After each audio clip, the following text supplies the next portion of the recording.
본격적인 무더위가 시작됐습니다.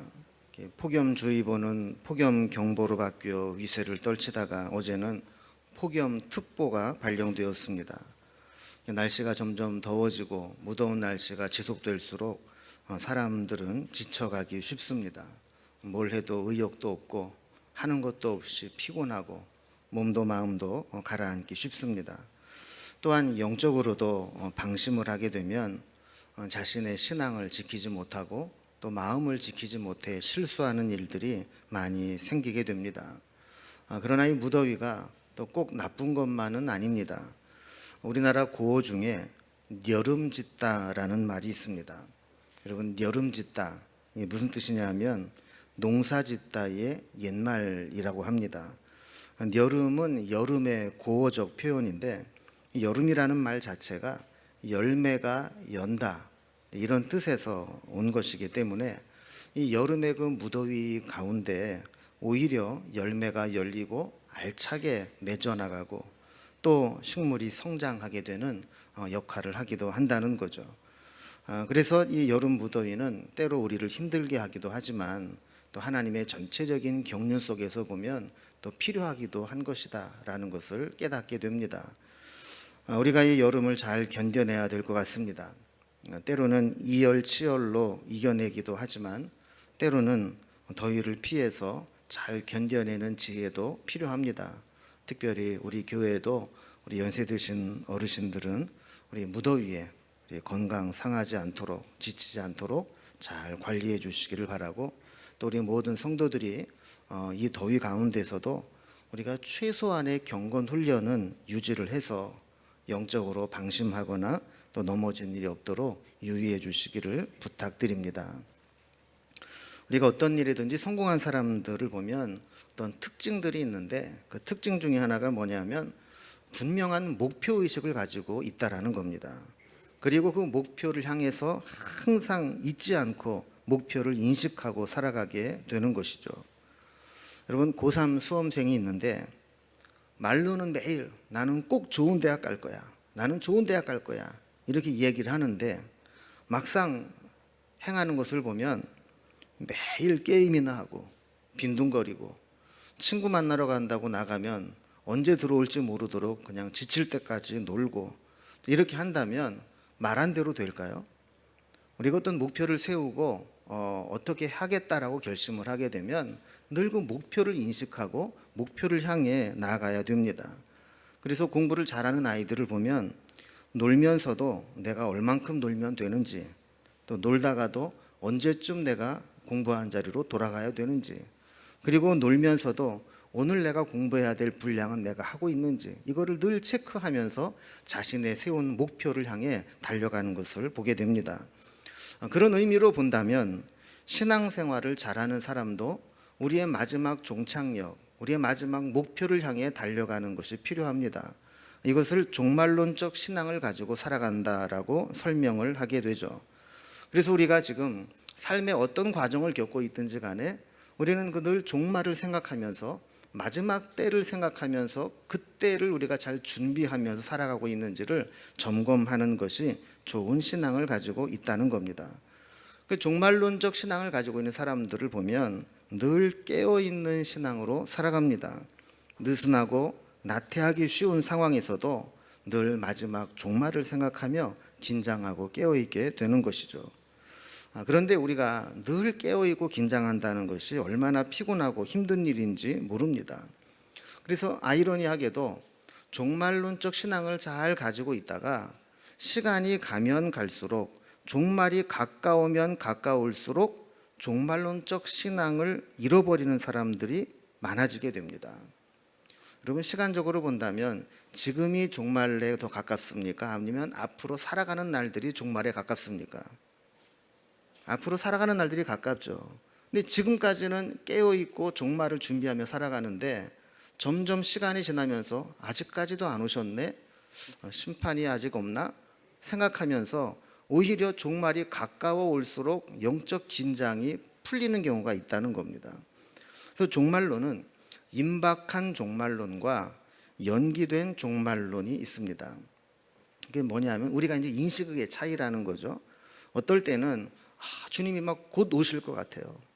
그래서 우리가 종말을 준비해야지 생각을 하는데, 어떨 때 보면 지금까지도 안 오셨는데 설마 오겠어? 종말은 좀 연기된 것 같아. 이렇게 생각을 하고 살아갈 수 있다라는 거죠. 이렇게 종말론적 신앙을 가지고 있다가 연기된 종말론을 가지게 될 때 우리는 신앙적으로 흔들릴 수 있고 유혹을 받기가 쉽습니다. 그래서 우리가 종말론적 신앙을 갖는 것이 참 중요한데, 누가복음 12장부터 13장 9절까지는 예수님께서 종말론적 신앙을 가지고 살아가는 사람들이 어떤 자세로 살아가는지에 대해서 설교한 내용들을 모아놓은 부분입니다. 그래서 오늘 본문도 이 설교 내용 중에 한 부분으로 이 종말 신앙을 갖는다는 것이 무엇인가 하는 것에 대한 설명을 하고 있다고 보시면 됩니다. 오늘 말씀 32절에 보면 적은 무리여 무서워하지 말라 너희 아버지께서 그 나라를 너희에게 주시기를 기뻐하시느니라 라고 말씀을 합니다. 여기 보면 설교를 듣는 사람들에게 뭐라고 부르고 있어요? 적은 무리요. 이 적은 무리라고 말씀하는 것은 우리가 마지막까지 종말론적 신앙을 지키고 믿음으로 살아가는 사람이 많지 않다라는 것을 의미하는 겁니다. 처음에는 은혜를 받고 종말론적 신앙을 가지고 살아가지만 끝까지 그 신앙을 지키는 사람이 많지 않기 때문에 적은 무리여라고 이야기를 합니다. 그러나 그 적은 무리들에게는 하나님께서 격려하시며 약속하신 말씀이 있습니다. 어떤 약속을 해주시죠? 너희 아버지께서 그 나라를 너희에게 주시기를 기뻐하시느니라 라고 말씀을 하는 거예요. 마지막까지 종말론적 신앙을 지키고 신앙의 완주를 하는 사람들에게 하나님은 하나님의 나라를 유업으로 주시기를 기뻐하신다라는 겁니다. 여러분, 예를 들어서 여러분에게 어떤 재산이 있습니다. 자식들이 여러 명이 있어요. 그러면 어느 자식에게 많이 주고 싶으세요? 일부 예배 때 물어봤더니 말 잘 듣는 자식에게 주고 싶대요, 많이. 당연한 일이겠죠. 부모의 뜻을 헤아리고 부모를 잘 모시고 성심성의껏 자기가 희생이 되더라도 잘 모신 자식에게 조금이라도 더 주고 싶은 게 부모의 마음 아니겠습니까? 하나님도 이 시대를 살아가면서 우리가 하나님의 뜻을 헤아리고 종말론적 신앙으로 늘 깨어있는 자에게 하나님의 나라를 유업으로 주시기를 기뻐하신다라는 겁니다. 자, 그러면서 오늘 말씀해 보면 이렇게 종말론적 신앙을 가지고 신앙을 완주하기 위해서 우리에게 크게 두 가지 권면의 말씀을 주고 계십니다. 첫 번째는 하늘에 소망을 두고 살라는 것입니다. 많은 사람들이 하늘에 소망을 두고 살아갑니다 라고 이야기를 하지만 실제로는 이 세상에 소망을 두고 살아가는 경우가 많습니다. 그래서 하늘에 소망을 두고 살아가야 됩니다 라고 이야기를 하면 아마 주님께 그렇게 항변하는 사람이 있을지 몰라요. 주님, 저는 아닙니다. 저는 하늘에 소망을 두고 살아갑니다. 이렇게 말할지 모르겠어요. 이때 주님은 그래, 그렇다면 네가 정말 하늘에 소망을 두고 살아가는지 아니면 이 땅에 소망을 두고 살아가는지 구분하는 기준이 있는데 그 기준에 맞추어서 너를 한번 판단해봐라 하시면서 말씀을 하시는 겁니다. 그것은 우리의 물질을 무엇을 위해 사용하느냐를 보면 우리가 어디에 소망을 두고 살아가는지를 알 수 있다는 거죠. 그래서 34절에 보면 너희 보물이 있는 곳에는 너희 마음도 있으리라 라고 말씀을 하지 않습니까? 우리의 보물이 있는 곳, 우리의 물질이 있는 곳, 우리가 물질을 사용하고 투자한 곳, 거기에 나도 모르는 사이에 마음이 그곳을 향해 가고 있다라는 거예요. 우리가 아무리 하늘에 소망을 두고 살아갑니다 라고 이야기를 하더라도 우리의 물질이 다 이 땅을 위해서 이 땅에 있는 것에 다 써버리고 만다면 그것은 하늘에 소망을 두는 것이 아니라는 거죠. 33절에 보면 너희 소유를 팔아 구제하여 낡아지지 아니하는 배낭을 만들라. 곧 하늘에 둔 바 다함이 없는 보물이니 거기는 도둑도 가까이 하는 일이 없고 좀도 먹는 일이 없느니라 라고 말씀합니다. 그러니까 우리는 소중한 것을 어디에 두느냐에 따라서 거기에 마음이 향하게 되는데, 그렇다면 이 땅에 쌓아둔 것을 하늘로 옮겨 놓으라는 겁니다. 그것이 진짜 하늘에 소망을 두고 살아가는 것이라는 것이죠. 저는 우리가 하나님께 소망을 두고 하늘에 소망을 두고 살아가서 하나님의 나라를 유업으로 받기를 바랍니다. 자, 두 번째로 우리의 권면하시는 것은 깨어 주님 오심을 준비하고 있으라는 겁니다. 35절에서 40절까지는 깨어서 주님 오심을 준비하라라는 말씀을 하는데 재미있는 형식으로 되어 있습니다. 35절에 서론을 얘기하고 40절에 결론을 얘기하고 그 중간에 두 가지 비유를 들어서 설명을 합니다. 35절 서론에 보면 허리에 띠를 띠고 등불을 켜고 서 있으라. 정말에 깨어 주님 오심을 준비한다는 것은 허리에 띠를 띠고 등불을 켜고 서 있으라는 거라는 거예요. 그리고 결론적으로 40절에 보면 그러므로 너희도 준비하고 있으라. 생각하지 않은 때에 인자가 오리라 하시니라 그랬어요. 그러니까 주님이 언제 오실지 모르기 때문에 항상 준비 태세를 갖춰라. 이것이 결론이라는 겁니다. 그러면서 그 중간에 두 가지 비유를 들어 설명을 합니다. 먼저 서론을 좀 살펴봅니다. 35절에 다시 보면 허리에 띠를 띠고 등불을 켜고 서 있으라. 이 세 가지 얘기를 하죠. 하나는 허리에 띠를 떼라. 그러면 허리에 띠를 띈다는 얘기는 일할 준비를 하라는 겁니다. 그러니까 그 당시 유대인의 복장들은 이게 통으로 된 거 아닙니까? 이 통으로 된 것은 활동하기가 불편합니다. 그래서 허리에 띠를 떼야 활동하기가 편하죠. 그러니까 허리에 띠를 띈다, 허리를 동인다라는 것은 어떤 일을 할 수 있는 준비를 한다는 겁니다. 또 등불을 켜고 있다라는 것은 상황을 분별하고 있다라는 겁니다. 여러분, 깜깜하면 무슨 일이 일어나는지 알 수가 없어요. 그래서 등불을 켜고 밝혀서 지금 무슨 일을 해야 될지, 어떤 일이 벌어지고 있는지 늘 그걸 분별하라는 거죠. 그리고 서 있으라, 이건 무슨 뜻일까요? 지금 당장이라도 어떤 일이 생기면 바로 즉각적으로 투입될 수 있도록 항상 준비하고 있어야 된다는 겁니다. 자, 이렇게 허리에 띠를 띠고 등불을 켜고 서 있으라라는 권면을 하면서 두 가지 비유를 드는데, 첫 번째 비유는 혼인집에 갔던 주인을 맞이하는 종의 비유입니다. 자, 36절에 보면 너희는 마치 그 주인이 혼인집에서 돌아와 문을 두드리면 곧 열어주려고 기다리는 사람과 같이 되라 그랬습니다. 여러분, 이 말씀을 이해하려면 그 당시 유대 지역의 혼인잔치의 풍습을 좀 알아야 됩니다. 여러분, 요즘에는 결혼식장 가면 정신 하나도 없잖아요. 어떨 때 보면 뭐 40분 단위로 막 끊더라고요. 그래서 주례를 하러 들어가면 20분 만에 끝내달래요. 그래야 10분 사진 찍고 10분 교체하고 그런다는 거예요. 그 결혼식장에 가면 시간이 딱 정해져 있죠.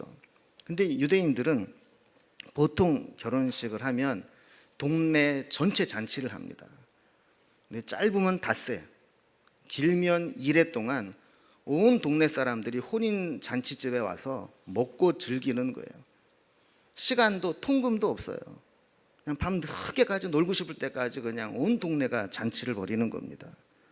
자, 그런데 어느 주인이 그 혼인 집에를 갔습니다. 그러니까 언제 끝날지를 모르고 언제 주인이 돌아올지를 모르는 겁니다. 자, 그런데 그때 주인이 혼인집에서 돌아와서 문을 두드리면 곧 열어주려고 기다리는 사람과 같이 되어라.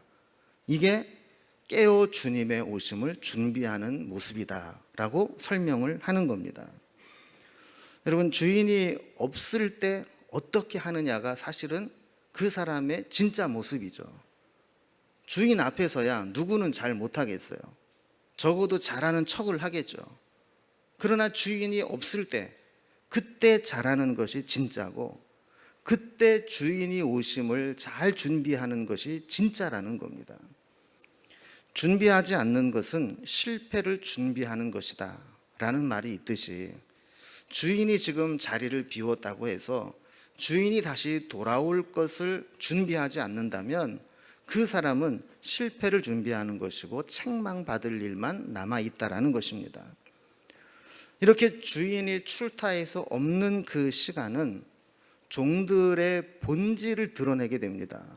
그래서 어떤 종들에게는 자신의 신실함을 드러내 보이는 시간이 되기도 하고, 어떤 종들에게는 자신의 불충함과 죄성이 드러나는 시간이 되기도 합니다. 여러분, 직장인들이 제일 좋아하는 절기가 있답니다. 무두절이라는 절기인데요. 들어보셨어요? 무두절이 뭐냐면 없을 무자에 우두머리 두자에 절기절자. 그래서 직장인들이 이 직장에 우두머리인 사장이 없는 절기, 그때를 그렇게 좋아한다네요. 주인이 없고 이 사장이 없으면 그때 뭐 좀 긴장도 좀 풀고 좀 자유롭게 좀 생활하지 않습니까? 제가 휴가를 가고 없으면 우리 교인들이 좋아할까요? 그런데 이 무드절은 영원히 지속되는 게 아닙니다. 주인이 언젠가는 돌아옵니다. 그런데 때로는 주인이 전혀 예상하지 못한 시간에 돌아오기도 합니다. 아마 종들은 주인의 평소 성향을 보면서 언제쯤 돌아올 것이다 라는 예측을 하고 있었을 겁니다. 그런데 어떤 경우에는 그 예상을 빗나가서 전혀 엉뚱한 시간에 주인이 돌아오기도 합니다. 38절 말씀에 보면 주인이 혹 2경이나 3경에 이르러서도 이렇게 이야기를 하죠. 유대인들은 보통 밤을 셋으로 나누기도 하고 넷으로 나누기도 합니다. 그래서 이게 2경, 3경이 몇 시부터 몇 시까지냐 이게 중요한 게 아니고 2경이나 3경이라는 것은 사람이 가장 깊은 잠에 빠지게 되는 한밤중이나 꼭두 새벽을 의미하는 겁니다. 자, 이 시간에는 대부분의 종들이 다 잠에 취해 있습니다. 깊은 잠에 빠지는 시간입니다.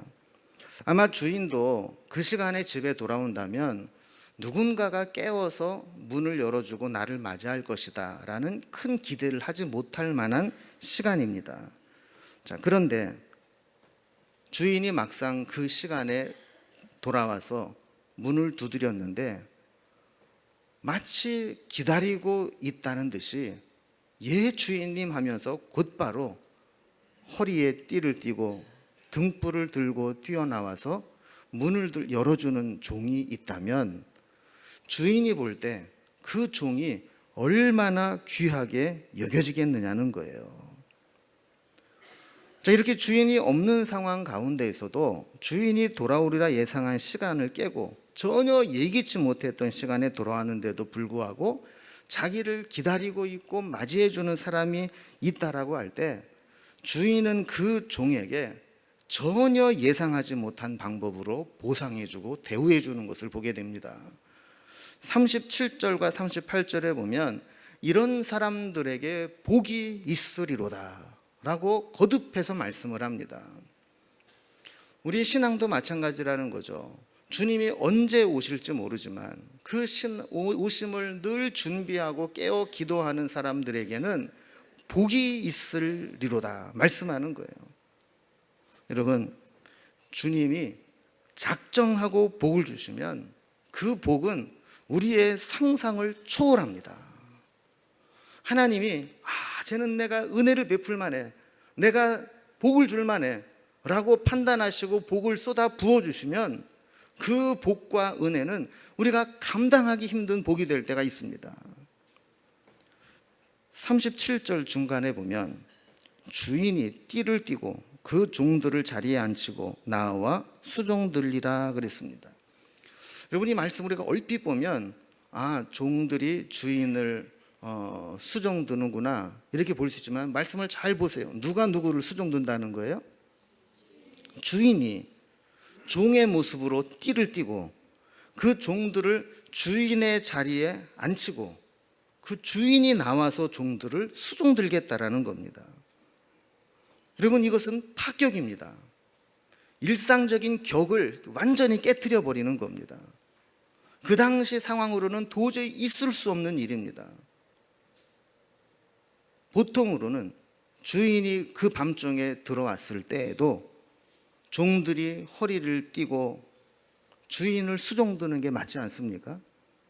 그런데 주인이 갑자기 자기가 종의 모습으로 허리를 탁 띠더니만 주인의 자리에 종을 앉히고 그 종을 섬기며 수종들겠다라는 겁니다. 어쩌면 이런 대접을 받는 종들이 행복하기는커녕 너무 부담스러워서 불편할 수도 있습니다. 여러분 입장 바꾸면 그렇지 않겠어요? 주인님 왜 그러세요? 적응이 안 돼요. 그러지 마세요. 부담스러워요. 그럴 수 있는 상황이에요. 그럼에도 불구하고 주인이 오히려 종의 모습으로 그 종을 섬기고 수종든다는 이야기는 그만큼 주인이 종들로 인해서 기쁘고 행복하고 흡족하다라는 겁니다. 여러분 그러면 이 종들의 모습이 어떤 의미가 있길래 주인은 그렇게 기쁘고 행복했을까요? 여러분 사람은 누군가가 나를 진심으로 사랑하고 존중해 주어서 나를 위해 희생하고 나를 위해 불편을 무릅쓰고 섬겨주는 사람이 있을 때 감동을 하게 되어 있습니다. 주인이 언제 올지 몰라서 긴장을 풀지 않고 잠이 쏟아지는 그 깊은 밤에도 주인을 기다리며 주인이 올 때까지 서서 기다리고 있다가 주인이 문을 두드릴 때 곧바로 문을 열어주는 그 종의 마음을 알았기 때문에 기뻐하는 겁니다. 여러분 이러한 행위는 의무감만으로는 할 수 없는 일입니다. 근로기준법 따지고 정상적인 근무시간 따지는 사람이 이런 일을 할 수 있겠습니까? 이것은 계약도 아니고 이것은 어떤 의무도 아닙니다. 그저 그 종이 얼마나 주인을 사랑하는지, 얼마나 존경하는지, 주인에 대해 깊은 애정을 가지고 있고 소중히 여기고 존중히 여기는 마음이 있는지 그 마음이 있을 때에만 가능한 일이라는 것이죠. 예수님께서 이 말씀을 우리에게 주신 이유는 우리도 주님을 섬길 때 이런 의무감으로 섬기는 게 아니라 우리 마음 중심으로부터 받은 은혜에 감사하고 감격해서 그 주님을 높여드리고 싶고 섬기고 싶은 마음으로 그렇게 섬기기를 원하신다라는 겁니다. 여러분 우리가 잘 아는 대로 신독이라는 말이 있지 않습니까? 남이 보지 않는 곳에 혼자 있을 때에도 도리에 어긋나지 않도록 조심하여 말과 행동을 삼가는 것, 이것을 신독이라는 덕목으로 아주 중요하게 여겨왔습니다. 아무도 보는 사람이 없다고 느껴지면 사람은 본능적으로 자기의 욕심과 욕망에 이끌려 살아가기가 쉽습니다. 그러나 군자는 홀로 있는 데에서도 무욕과 인욕에 빠지지 않고 도리에 어긋나지 않도록 삼가하며 살아간다라는 것이죠. 하나님 앞에서도 신독이 필요합니다. 주인이 눈앞에 있든 없든 언제나 주인을 위해서 기다리고 있었던 종과 같이 지금 하나님이 내 눈에 보이든 느껴지지 않든 하나님 앞에 늘 중심을 지키고 바로 서 있는 것, 이것이 필요하다라는 것이죠. 이렇게 주님을 중심으로 섬기는 자에게는 주인도 기쁘게 하지만 결과적으로는 본인에게도 큰 유익이 되는 겁니다. 하나님은 그렇게 늘 깨어 준비하는 자에게 하나님께서 복을 주시는데 우리가 상상하지 못하는 복을 주시게 됩니다. 이런 이야기가 있습니다. 어느 큰 부잣집에 그 집안의 일을 도맡아서 해주었던 2명의 집사가 있었습니다. 이 집사가 나이가 들어서 둘 다 이제 곧 퇴직을 하게 되었습니다. 주인은 평생을 자기의 집을 맡아서 일해줬던 이 집사들에게 은퇴를 앞두고 마지막으로 한 가지 일을 더 시킵니다. 은퇴하기 전에 나를 위해서 집 한 채씩만 더 짓고 가라고. 그 대신에 내가 필요한 모든 자재나 건축 비용은 다 될 테니까 필요한 대로 다 갖다 쓰고 자관 최고로 좋은 집을 지으라고 그렇게 일을 시킨 거예요. 자, 이렇게 될 때 이 두 집사는 각각 다른 반응을 보입니다. 한 집사는 생각을 하기를, 내가 이 주인의 집에서 평생을 녹을 먹고 살았는데 이제 마지막 이 집을 지으면서 내가 주인을 위해서 기념비적인 최선을 다해서 좋은 집을 지어야 되겠다, 이렇게 생각을 하고 그날 이후로부터 열심히 준비를 해서 최고로 아름다운 집을 지었습니다. 그런데 한 집사는 생각이 좀 달랐습니다.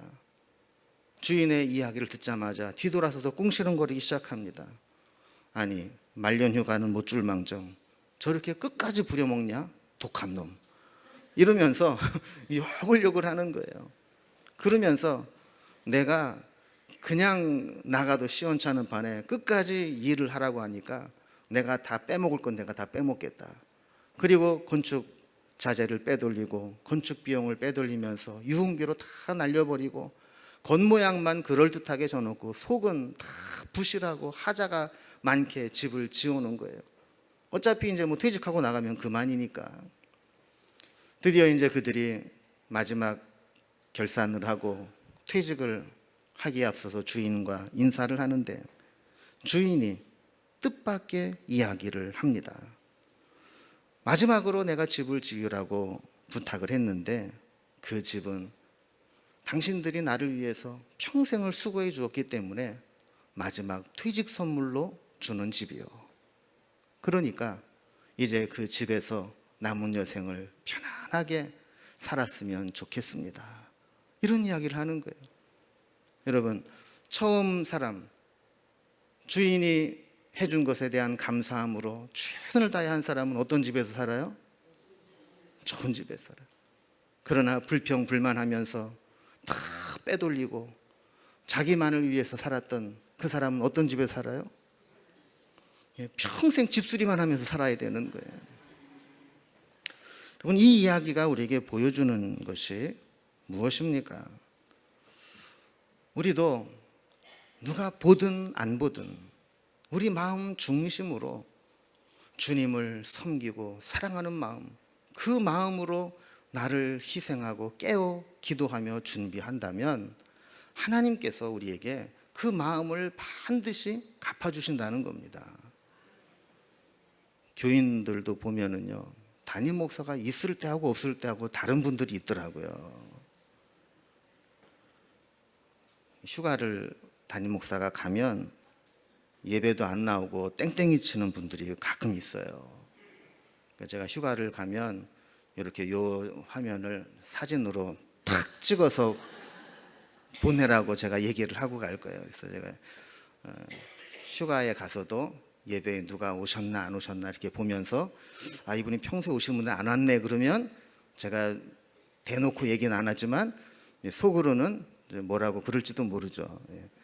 그래서 어쨌든 이건 농담이고요. 어쨌든 우리가 담임 목사가 보든 안 보든 알든 모르든 이게 중요한 게 아니고 다른 사람들이 뭐라고 하든 그게 중요한 게 아니고 하나님 앞에서 하나님을 정말 사랑하고 존중하는 마음으로 섬길 수 있기를 바랍니다. 자, 두 번째 이제 비유를 들어서 깨어 준비한다는 것을 설명하는데 두 번째 비유는 도둑이 올 때 깨어 있는 사람의 비유입니다. 여러분, 세상에서 가장 예측하기 힘든 것 중에 하나가 도둑이 오는 것입니다. 오늘 본문에 보면 도둑이 오는 것을 아주 재미있게 표현을 합니다. 39절에 보면 너희도 아는 바니 집주인이 만일 도둑이 어느 때에 이룰 줄 알았더라면 그 집을 뚫지 못하게 하였으리라 말씀을 합니다. 자, 도둑이 오는 것을 지금 어떻게 표현하고 있어요? 그 집을 뚫는다, 이렇게 표현을 하고 있죠. 여러분, 도둑이 오는 것은 집주인과의 관계에서 보면 창과 방패와 같습니다. 주인의 입장에서는 집안에 소중한 것이 있다면 그것을 도둑 맞지 않도록 잘 지키려고 할 겁니다. 그래서 담을 쌓고 이중 삼중으로 잠금 장치를 하고 방범창을 달고 CCTV를 설치하고 또 내밀한 곳에 금고를 설치하고 그곳에 중요한 것을 보관할 거예요. 그리고 잠자리에 들기 전마다 문단속을 다시 한번 확인을 합니다. 그리고도 마음에 안 놓이면 어떻게 해요? 보안업체에 가입을 해서 그걸 경비를 서게 해줍니다. 그리고도 안 되면 보험을 들어놓기도 하죠. 어떻게 하든지 내 소중한 것을 잃어버리지 않도록 방패를 세우듯이 대비를 합니다. 그런데 그렇다고 도둑이 안 오나요? 그래도 도둑은 와요. 도둑은 그것을 뚫기 위해서 노력을 합니다. 그래서 이 본문의 표현대로라면 그 집을 뚫는 겁니다. 담을 높이 쌓아봐야 그 담을 뛰어넘는 훈련을 합니다. 제가 예전에 뉴스를 보니까요, 그 대도였는데 일부 때 물어보니까 신창원이라고 그러더라고요. 감옥에 갇혀서도 운동을 그렇게 열심히 했대요. 왜냐하면 나가면 또 털어야 되니까. 여러분, 도둑도 이렇게 자기 관리가 철저합니다. 아무리 담을 높이 쌓아도 그 담을 뛰어넘는 훈련을 그렇게 열심히 하는 거예요. 또 아무리 좋은 잠금 장치로 닫아 걸어도 그것보다 더 좋은 장비를 구입해서 빠른 시간 안에 그것을 여는 훈련을 합니다. CCTV 달아놔봐야 사각지대를 찾아서 돌아다니고 변장을 해서 나가 누군지 식별하지 못하도록 그렇게 분장을 합니다.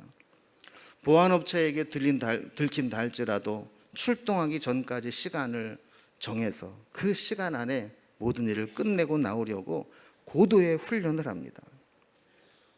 도둑에게 우리가 배울 점이 있어요.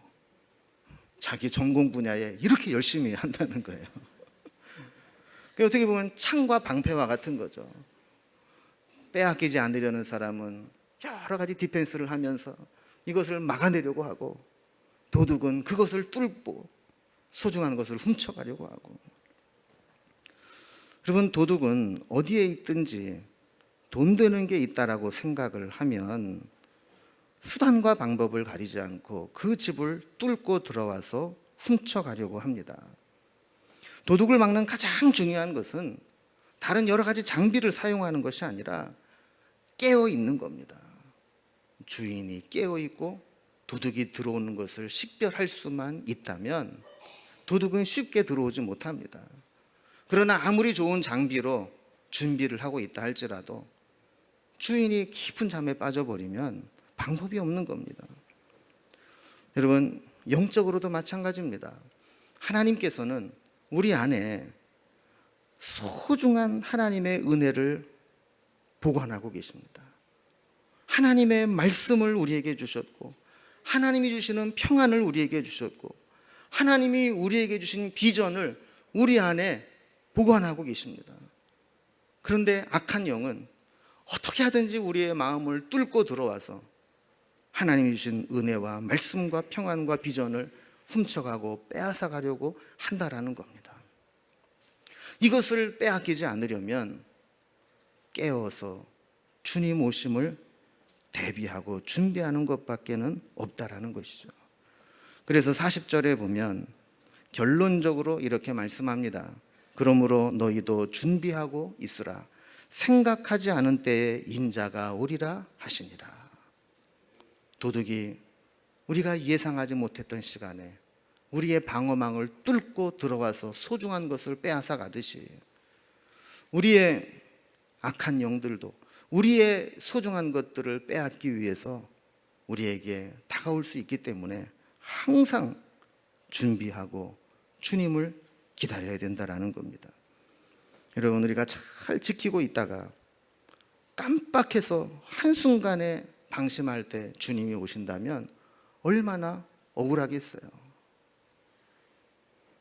학교 다닐 때에도 공부 열심히 하고 조용히 하고 있다가 한 번 떠들었는데 그때 선생님 문을 확 열고 들어오면 내가 떠든 게 되잖아요.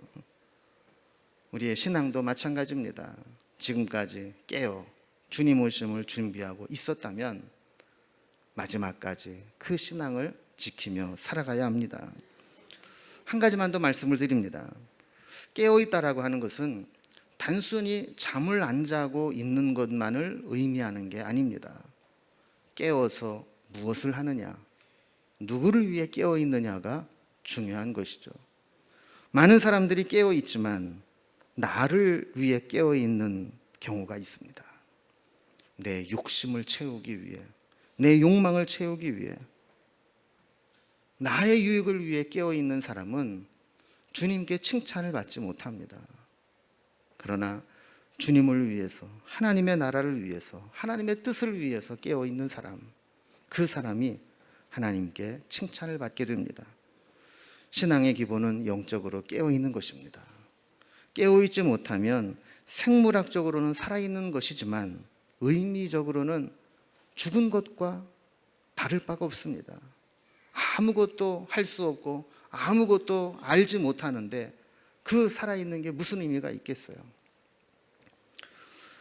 무더위를 핑계 삼아서 또 사는 게 힘들다고 영적으로 나태해지거나 깊은 잠에 들지 않고 늘 깨어 주님의 뜻을 분별하며 주님의 다시 오심을 준비하는 신앙으로 무장할 수 있기를 주님의 이름으로 기원합니다.